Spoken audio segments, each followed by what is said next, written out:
Alert, Dallas Cowboys owner issues shock NFL message, media stunned. The national anthem protests in the NFL have caused quite the stir well into the sixth week of the season. Jerry Jones, the owner of the Dallas Cowboys, has been one of the owners openly telling the media that his team needs to stand during the national anthem. In a series of recent interviews, according to NBC Sports, he elaborated a little more on what he meant.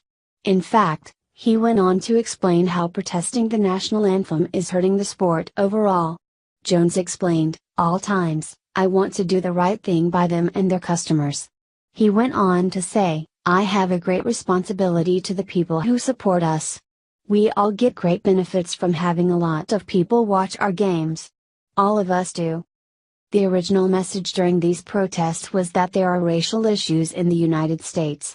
A message, Jones pointed out, that has been lost in the protests week after week.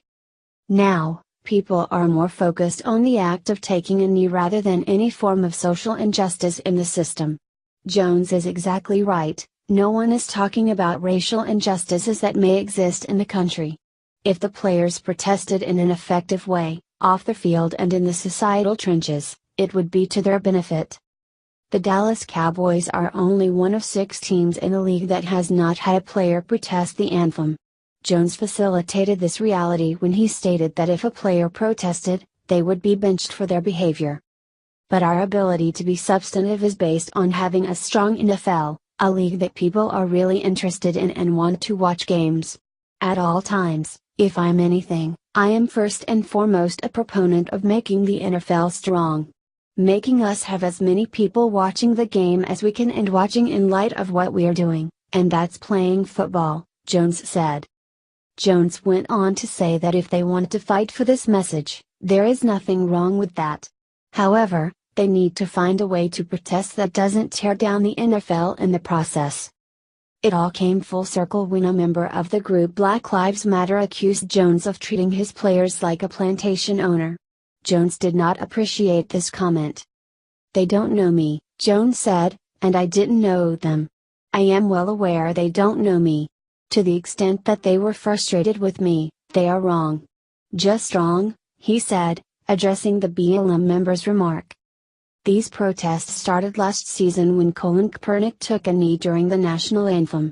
By the end of the year, it was all but forgotten. Upon discovering that Kaepernick couldn't find a team and that he remained an unsigned free agent after backing out of his contract with the San Francisco 49ers, the media circus started back up again. Jerry Jones believes the NFL protests are hurting the sport and fan base. Will other team owners join him?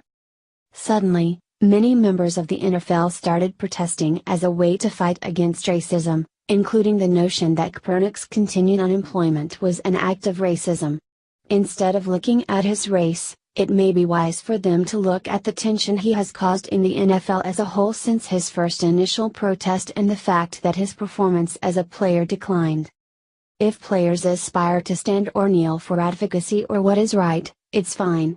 However, once they start disrespecting a symbolic icon of the United States in an attempt to battle racism while refusing to partake in actual change efforts, people will continue to reject the form of protest. Jones just may be onto something. Let's see if the other teams follow suit.